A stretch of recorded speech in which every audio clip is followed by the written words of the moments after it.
rasa emang sebenarnya kan dari awal emang cinta segitiga ya ceritanya ya. Ya aku rasa sih wajar-wajar aja, masing-masing punya porsi masing-masing. Ya memang penulis lagi mengarahkan ke situ ya kita sebagai pemain ikutin aja. Ya intinya tetap gak jauh-jauh dari cinta segitiga itulah.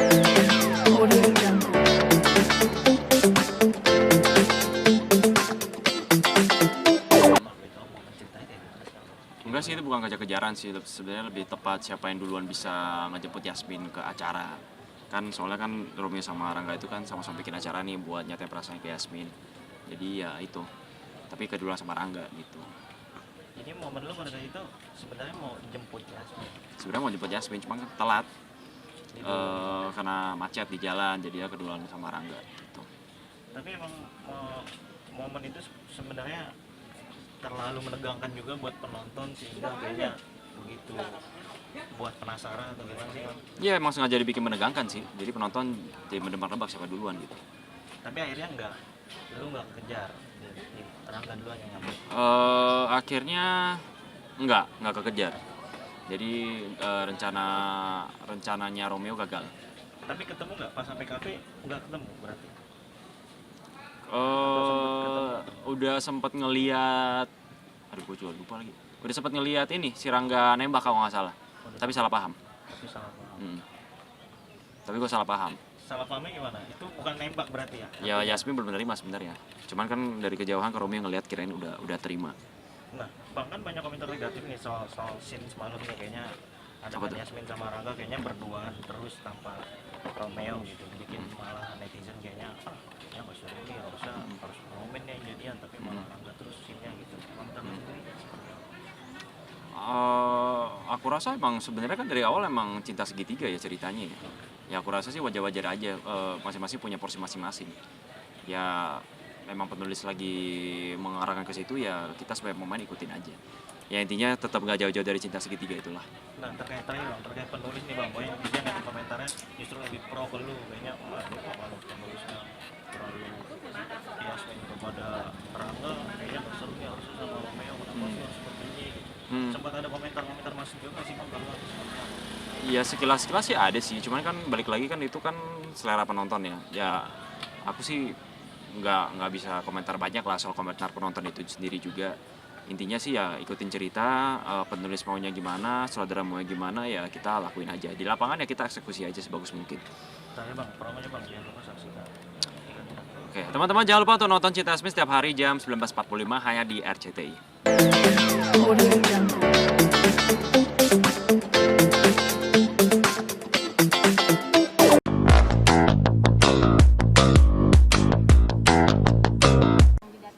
Gunungnya maksudnya? Gunung Rinjani sih. Kenapa tuh Kak? Udah paling menantang, paling challenging, paling susah. Puas aja sih udah summit sampai ke atas. Kesusahan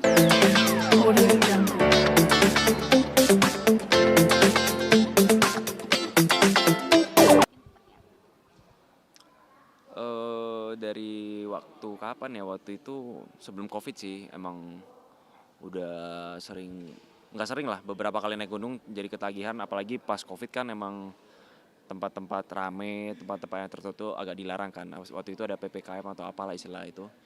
Jadi sama teman-teman emang nyari hiburan gitu yang apa ya, yang di tempat terbuka lah, jadi kan lebih aman gitu kan. Soalnya kan dulu kan penyebarannya kan lumayan cepet tuh kalau di ruangan tertutup.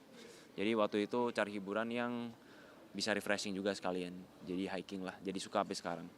tempat mana nih Kak yang paling berkesan nanti ini setelah banyak yang didatangi? Gunungnya maksudnya? Gunung Rinjani sih. Kenapa tuh Kak? Udah paling menantang, paling challenging, paling susah. Puas aja sih udah summit sampai ke atas. Kesusahan sendiri di Rinjani itu mungkin seperti apa? Dari perjalanannya jauh mungkin trekkingnya atau Treknya sangat sulit sih, sangat sulit.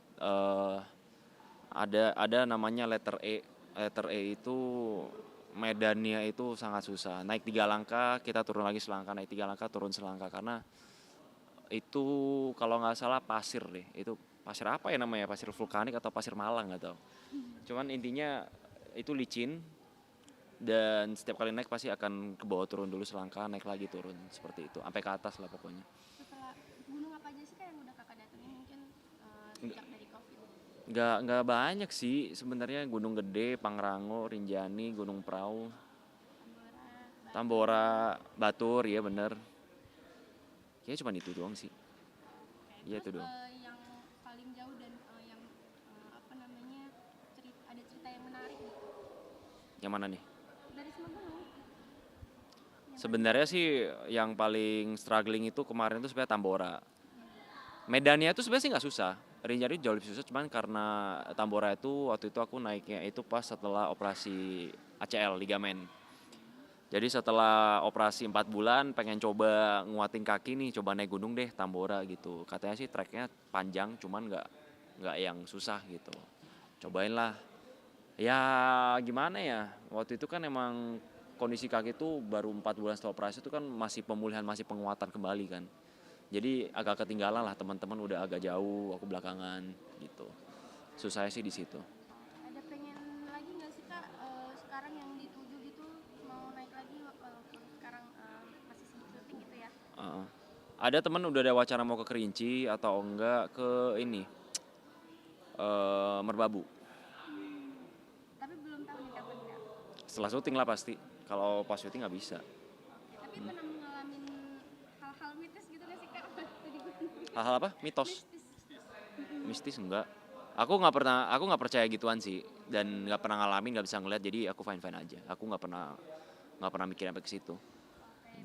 kayak melihat gunung-gunung di Indonesia kan sekarang banyak ya apalagi beragam dan bagus juga Hmm? itu mungkin saran kakek ini gitu buat orang-orang di Indonesia mungkin seperti apa gitu Intinya sih ingat keselamatan diri sendiri. Kalau emang kata BMKG atau emang statusnya misalnya gunungnya masih aktif itu ya jangan nekat, itu masalahnya alam gitu, jangan dilawan. Kalau aku sih selalu inilah denger apa kata orang lokal di situ, kan mereka lebih tahu kondisinya seperti apa, musim hujan kah atau apa. Ya jangan ngeremehin, karena di gunung itu sekalinya nyasar gitu ya udah, apalagi kalau misalnya orangnya panikan gitu kan. Ya susah lah kalau begitu mah. Intinya selalu prepare barang-barang apa yang mau dibawa, sama selalu lihat keadaan cuaca sekitar. pertama kali kak Dani naik itu gunung apa? Waktu itu gede langsung, Gede gunung gede langsung. camp sih kak Aku tuh naik gunung gede kayak udah 3 kali deh. 1 kali ngecamp, 2 kali tektok. Langsung summit. Soalnya males nginep, bawa logistiknya kan sebenarnya males ya. Aku sih sebenarnya lebih nyari buang-buang apa cara ini doang sih. Buang waktu sama eh apa sih namanya? Latih stamina. itu kan gede Pangrango kakak apa ya gede terus lanjut Pangrango apa Enggak dong. Pangrango gede-gede Enggak bisa lah. Gunung gede doang. Gunung gede kalau nggak salah Parangol lebih tinggi kan. iya lebih tinggi beda berapa Iya, waktu itu sempat summit Pangrango juga, itu tektok. Jadi masuknya pagi, keluarnya udah malam banget itu, jam 10 kalau nggak itu salah. jam berapa kakak tektok Paginya berangkat naik gunung itu jam 6. Jam 8, sorry. jam 8 pagi 8 pagi. Turunnya Pokoknya keluar lagi balik ke base camp itu jam setengah 11 kalau nggak salah ya. malam Malam. Karena Pangrango tuh tinggi banget. iya Mm. Dan treknya lumayan melelahkan sih, dengkul itu pedes banget. ya mungkin Hmm. Hai guys, jadi kelar syuting ini gue di challenge sama RCTI Go Spot untuk menjawab pertanyaan selama gue hiking. oke ya mungkin pertama nih kak gunung apa dan yang pemandangannya mirip di kemasan minuman gitu Gunung Prau. itu gimana nih kak maksudnya gambaran gunung Prau menurut kakak yang udah kakak tahu gitu bisa deskripsi Jujur sih sebenarnya waktu aku naik kemarin itu agak berkabut ya, jadi nggak bisa ngeliat clear. Sebenarnya kalau clear itu bisa dapat langsung 3 gunung. Jadi Prau, ada Gunung Sumbing, sama satu lagi apa ya? Sindoro ya nggak salah ya? Sindoro. Setauku sih kalau aku dengar dari guide kemarin sih katanya emang desainernya itu ya bikin kemasan aqua itu ya dari Gunung Prau ini. Jadi yang dipakai sampai sekarang lah. Nah, gunung Prau itu terkenal dengan tumbuhan apa nih kak di sana tuh ada ditumbuhin bunga daisy. Jadi kalau misalnya teman-teman emang pernah ke Prau, sebelum nyampe ke base camp tuh ada tuh yang sepanjang trek itu kiri kanannya desi semua. Gunung mana yang trekkingnya memiliki air terjun tapi panas? Itu di Gunung Gede kalau nggak salah ada. Anu ya. Gunung Gede. Pak Gede Marango, iya. Terus gunung ini terletak di daerah Ciwidey ya? Gunung apa tuh Kak? Ciwidey. Itu Ciwidey ya tadi ya? Ya Gunung Putri kan? Berarti kan ya Gede Pangrango. Heeh. Gunung ini terkenal dengan Danau Sagara. Sagaranak. Oh iya, Sagara. Gunung itu Rinjani. Gimana nih Kak pemandangannya di Rinjani mungkin seperti apa gitu? Rinjani itu sangat bagus sih, sangat unreal banget. Kalau teman-teman pernah nonton Jurassic Park, kira-kira feelingnya seperti itu. Gunung ini terletak di Lombok Ya, dan Lombok. trekkingnya bukan, ya gunung ini terletak di Lombok itu gunung apa Kak? Gunung Rinjani Gunung Rinjani. itu di Lombok. Terus trekkingnya, gunung ini terkenal trekkingnya banyak bebatuan yang menghasilkan batu bara mungkin? Batu bara. Rinjani juga kali ya? Gunung bukan, kan Kakak udah pernah naik masa lupa? Nggak ada batu baranya perasaan? Tambora. Bukan, Gunung Batur ya sih Kak? Oh emang iya? Iya, aku Penghasil batu bara. Oh gitu? Nggak salah aku situ nggak pakai guide. Waktu itu aku udah naik 2 kali sih. Tapi nggak pakai guide ya nekat jalan gitu aja. Dan sebenarnya treknya sih pendek sih. Hah? Pendek banget itu treknya. Bentar doang cuma lihat sunrise.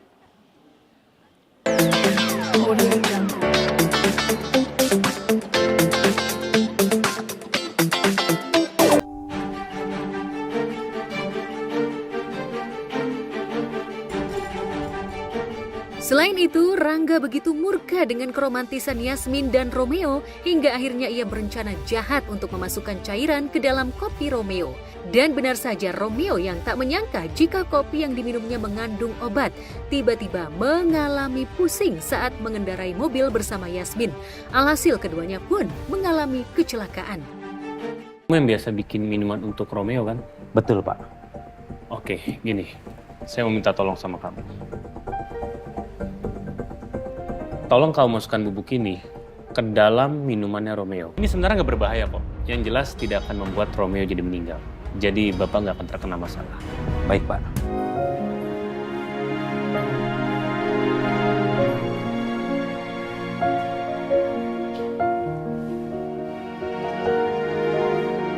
Kamu harus bangun, Romeo.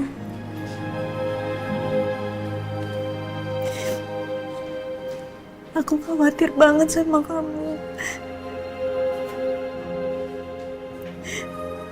Aku takut kamu kenapa-napa. Kamu bangun ya. Yasmin. Kamu gak apa-apa?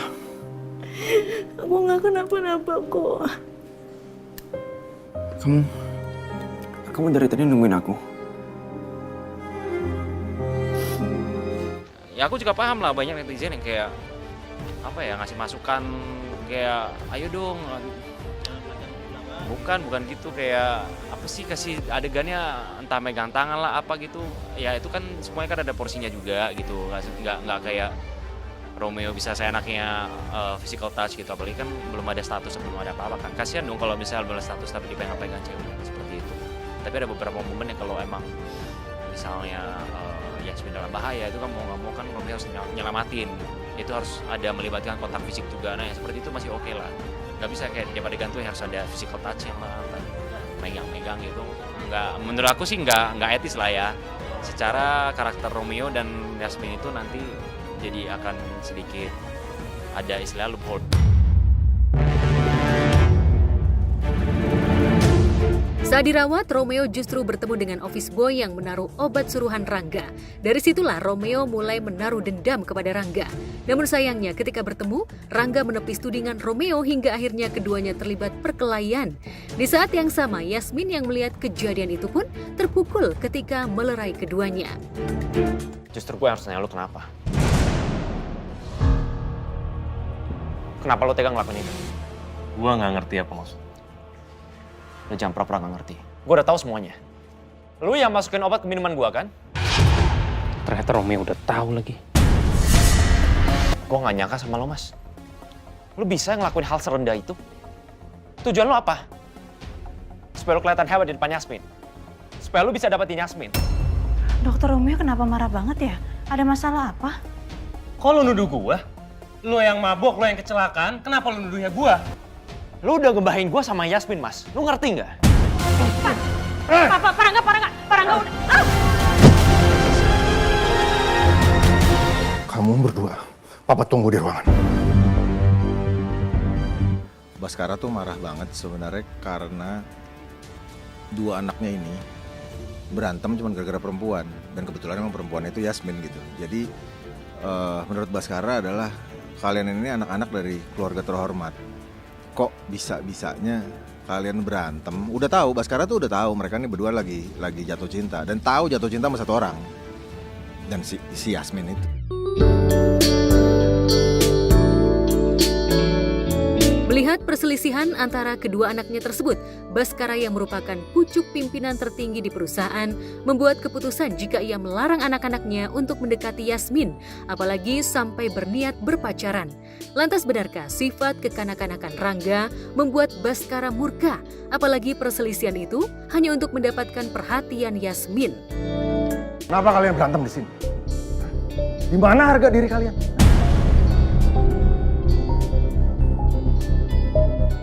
Kalian gak punya malu? Papa tahu. Kalian berdua ini kan lagi jatuh cinta kan? Dan kalian jatuh cinta sama orang yang salah. Papa gak pernah benci sama Yasmin. Asal kalian tahu. Tapi Yasmin itu tidak sepadan sama kalian. Kalian harus cari jodoh yang sepadan. Paham? Jodoh kalian cuma Papa yang bisa milih. Gak sepadan tuh sebenarnya gini. Kalau yang dimaksudnya Baskara ini kan orang terpelajar ya. Orang terdidik, dia megang perusahaan enterprise sebesar itulah, perusahaan besar lah gitu. Satu kalau menurut aku ya karena Baskara pada saat itu memang lagi emosi. Jadi tutur katanya yang keluar ya cuman itu gitu, tidak sepadan. Sebenarnya Baskara tahu lah Yasmin itu orang, kan ada nanti kan kita udah lihat ya Baskara ngomong bahwa Papa nggak benci. Papa tahu Yasmin itu orang baik dan orang pinter. Nah itu kan tanda tuh Baskara tahu banget pegawainya ini, stafnya ini yang lagi disukai sama anak-anaknya. Jadi pada saat itu ngomong gak sepadan tuh artinya bahwa udahlah kalian tuh menurut aku sih lebih ke faktor emosi ya. Pada saat itu bahwa udah cari perempuan lain lah yang lebih sepadan sama kalian, sama latar belakang kalian gitu. Jadi bukan mengarah ke status sosial atau ke level edukasinya si Yasmin, karena Baskara kenal bener siapa aja yang orang yang kerja sama, apalagi kan ini kan istilahnya ring satunya dia gitu. Itu sih Sebenarnya sih bukan belum jelas, tapi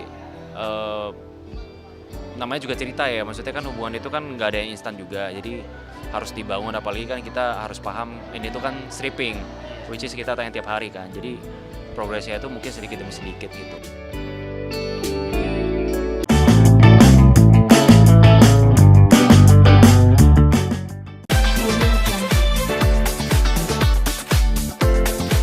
Sebenarnya sih aku nggak tahu sih tren itu. Katanya kan di sosial media itu kan lumayan ngetren ya. Sedangkan aku tuh jarang mantau sosial media apalagi ngetren gitu. Karena aku sendiri juga nggak terlalu aktif di platform yang itu. Aku tahu juga setelah pas mau ambil adegan itulah. Jadi diceritain ini tuh sebenarnya dari dari TikTok gitu. Ya aku nggak tahu ya.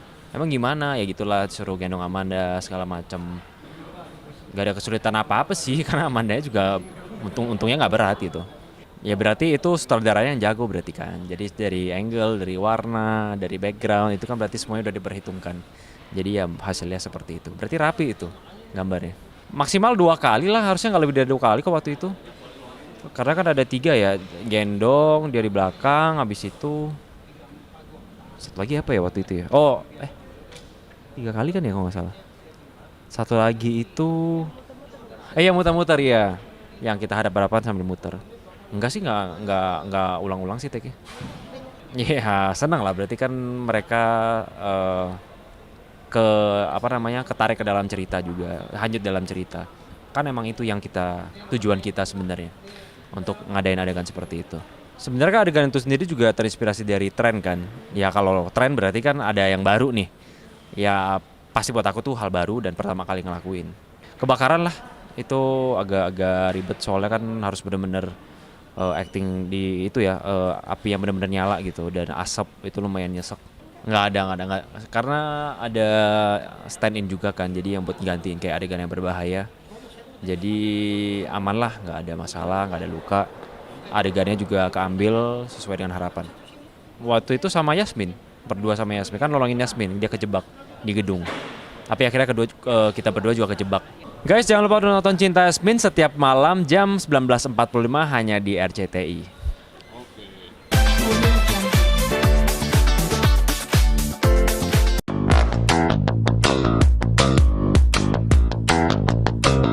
Karena aku beli makan tuh masih ada yang nggak nerima kartu kredit. Sebenarnya sih aku lebih senang pakai kartu kredit kan, karena lebih simpel, jadi bawanya cuma satu kartu doang. Dan sebenarnya kan kartu kredit itu punya aku tuh kalau misalkan dipakai transaksi itu dapat rewardnya gitu loh, jadi lebih senang pakai kartu kredit aja.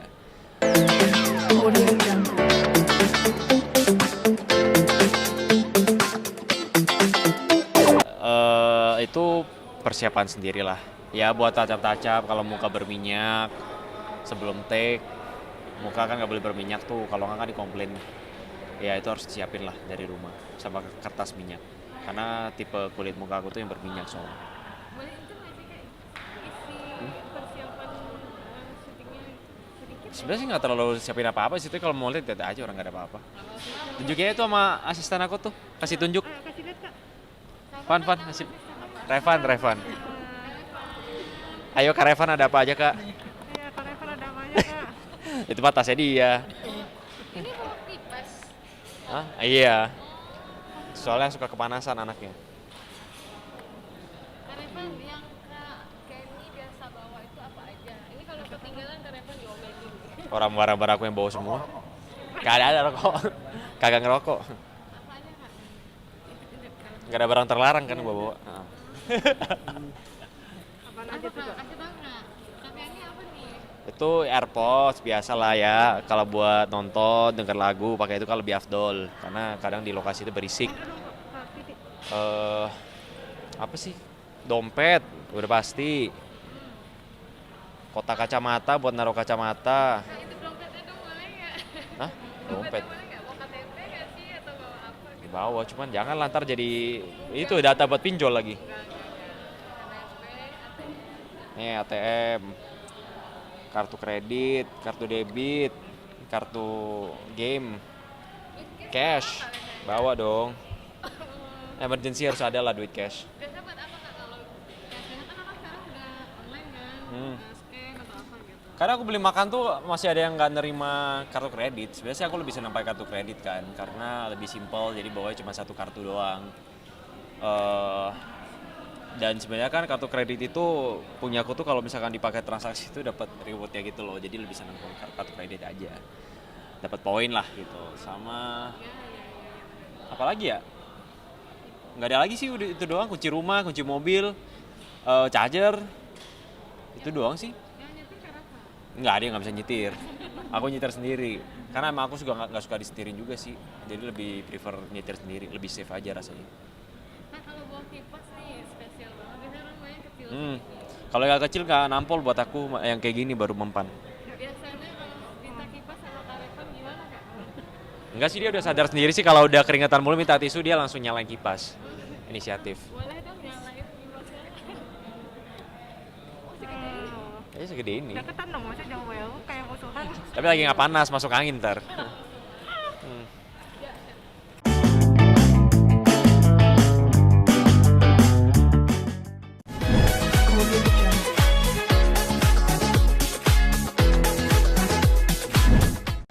Itu adegan dimana Romeo itu disuruh untuk mewakili Pak Baskara untuk menerima penghargaan di acara. Jadi disuruh milih-milih jas dan ditemani sama Yasmin. Jadi Yasmin yang ngasih penilaian mana jas yang pantas buat Romeo di situ. Ya intinya sih fitting jas lah. Ya itu bagian dari romance ringan lah, dari tiap adegan kan pasti ada ya. Jadi ada diselipin itu gitu. Jadinya dia itu nggak sengaja kalau nyebutin seakan-akan Romeo-nya ganteng, tapi maksudnya dari semua baju yang dipilih itu paling bagus untuk Romeo gitu maksudnya. Jadi dia bakal pakai baju jas itu. Itu yang akan dipakai sama Romeo. Tadi acara apa? Itu acara kayak the best achievement apa gitu kan buat perusahaan Cakradinata. Jadi seharusnya bokap yang diundang, tapi karena bokap nggak fit Pak Baskaranya, jadi diwakili sama Romeo gitu. Tapi ya ujungnya juga akhirnya diusir juga sih sama Bu Ajeng sama Mas Rangga gitu. Sebenarnya sih bukan belum jelas, tapi namanya juga cerita ya, maksudnya kan hubungan itu kan nggak ada yang instan juga, jadi harus dibangun, apalagi kan kita harus paham ini tuh kan stripping, which is kita tayang tiap hari kan, jadi progresnya itu mungkin sedikit demi sedikit gitu. Ya walaupun sedikit kan tetap itu namanya progres kan, jadi kita nggak bisa kayak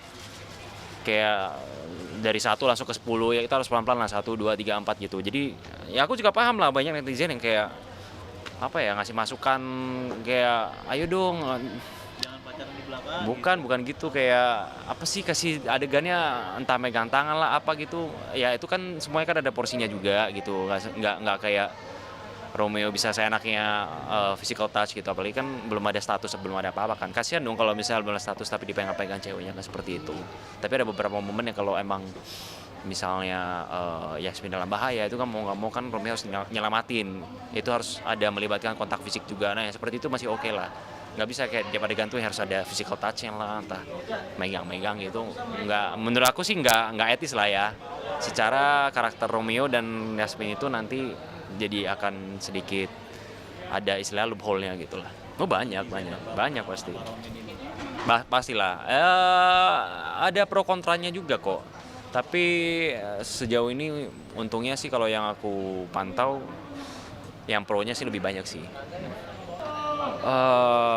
Sebenarnya ya, sebenarnya timnas kita tuh punya kemampuan bermain yang sangat bagus sih, dengan pelatih yang juga sangat mumpuni gitu loh. Tapi ya balik lagi, mungkin saya juga nggak tahu karena saya bukan pelatih, saya bukan pemain bola. Tapi kan balik lagi dengan permainan sport gitu kan, itu sangat mengandalkan kontak fisik, body contact yang seperti itu. Mungkin ya kalau menurut saya sih kita emang secara fisik sih kalah sih, tapi itu nggak jadi alasan untuk tidak bisa melawan negara lain. Pasti ada teknik yang lain lah, itu strategi itu yang sebenarnya harus dipecahkan sama pelatih gitu, dan mungkin nggak segampang itu juga dieksekusi sama pemain. Tapi ya hopefully bisa menang lah ya, 1-0 juga cukup kok. Menurut aku sih sah-sah aja lah, maksudnya negara lain juga ada yang naturalisasi pemain juga gitu loh. Ya selama menurutku itu untuk kemajuan timnas, kenapa tidak gitu. Dan itu juga bukan sesuatu hal yang ilegal kan, tidak merugikan siapapun juga sebenarnya. Untuk timnas Indonesia, semangat mainnya, mudah-mudahan bisa menang besok dan juga pertandingan seterusnya. Dan untuk penonton, jangan lupa untuk nonton timnas Indonesia melawan Australia besok hanya di RCTI.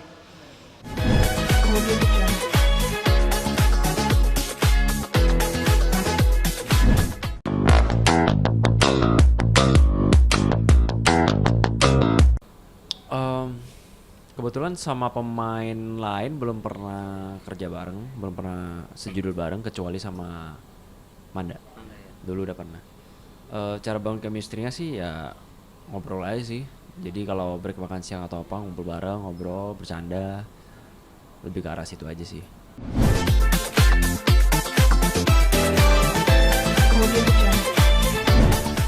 Di Cinta Yasmin, peran aku sebagai Romeo, Dr. Romeo. Romeo ya seorang dokter, psikiater sih tepatnya sebenarnya.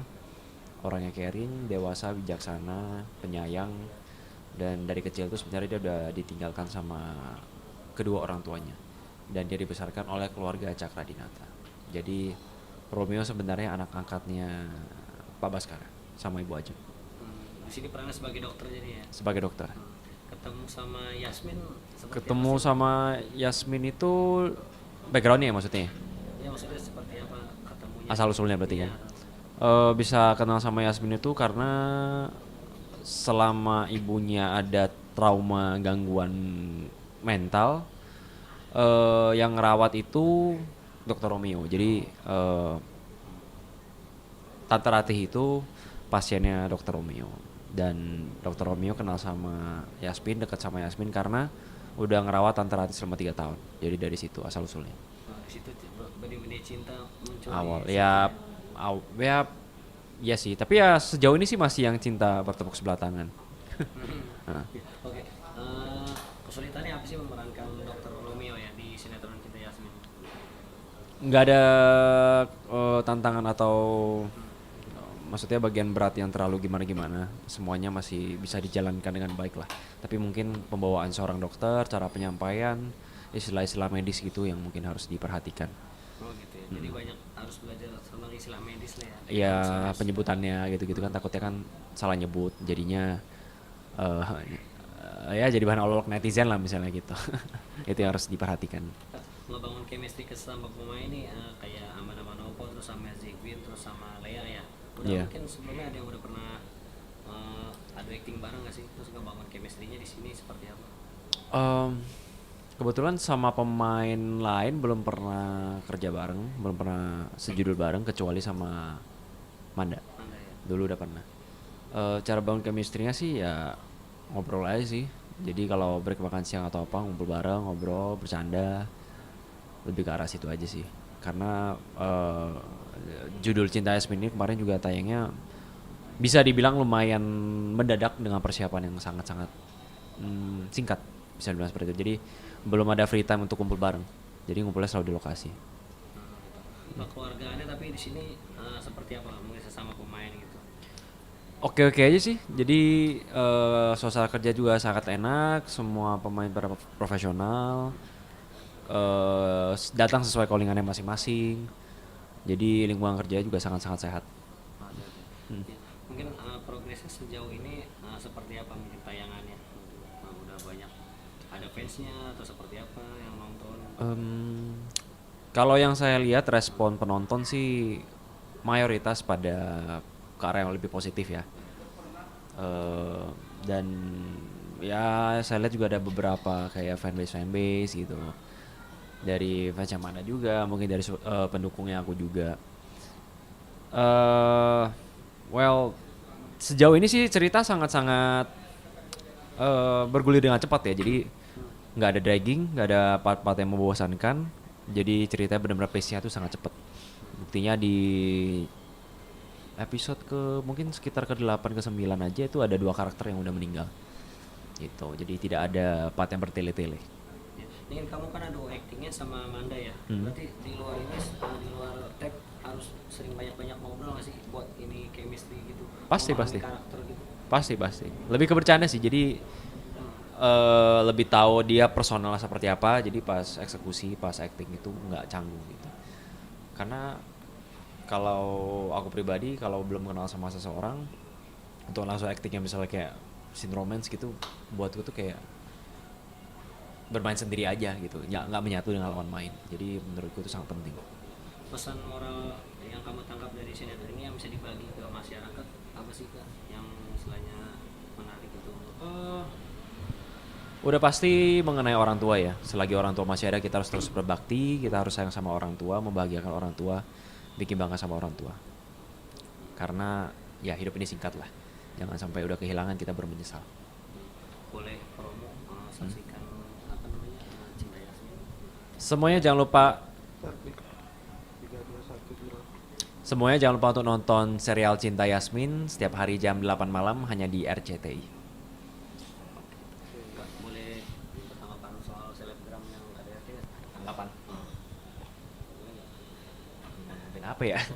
Buat aku udah salah ngomong. Oh ya udah. Nah, oke, HP juga. Lalu bentar.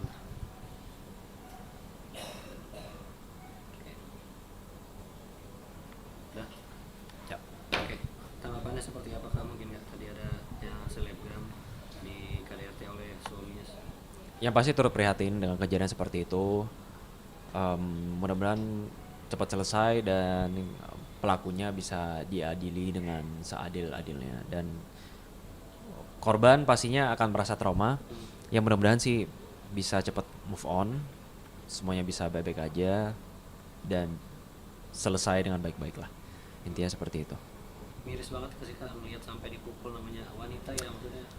Iyalah, nggak sepantasnya sih kalau seorang cowok mukul wanita. Buat aku itu big no, red flag.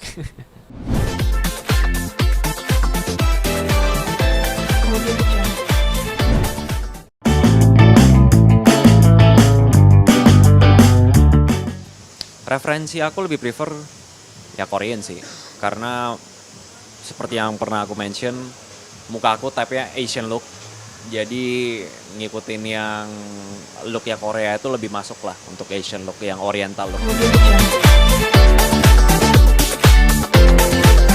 Nama hairstyle sendiri sih aku nggak terlalu paham lah ya, tapi ini soalnya modif-modifan dari mas aku sendiri, udah di styling dan tadi akhirnya nggak di down perm bagian samping dan belakangnya karena menurut mas Agus secara natural potongannya rambutnya tuh udah turun. Jadi nggak usah lagi pakai hair product yang lain. Ya bagus lah, jadi aku juga nggak terlalu suka bawa obat-obatan gitu sih. Jadi kalau begini tuh oke. So far aku sangat suka sama hasilnya, beda banget sama haircut yang sebelumnya. Alasan kenapa aku prefer hairstyle begini karena ya karakter seorang Romeo itu kan seorang psikiater dan dia itu orangnya kalem, bijaksana, dewasa. Jadi aku tuh nggak mau yang terlalu keras. Maksudnya dari segi potongan rambut yang bikin muka aku jadi keras. Aku lebih prefer yang soft boy gitu kan, jadi kalem kelihatannya. Habis itu Berapa sering sih Kak untuk perawatan rambut sendiri? karena aku cowok dan kadang bisa sehari keramas 2 kali, jadi otomatis kan rambut cepet panjang. Jadi untuk maintain rambut itu bisa 2-3 minggu sekali lah, karena lumayan cepet panjang sih hitungannya. Kalau untuk style rambut kakek ini selama ini nih, biasanya ngelihat dari mana sih untuk akhirnya digunting? Kalau ini kan memang untuk juga menjaga karakter kakak ini sebagai Romeo. Maksudnya referensinya? Selain dari itu, ya referensinya.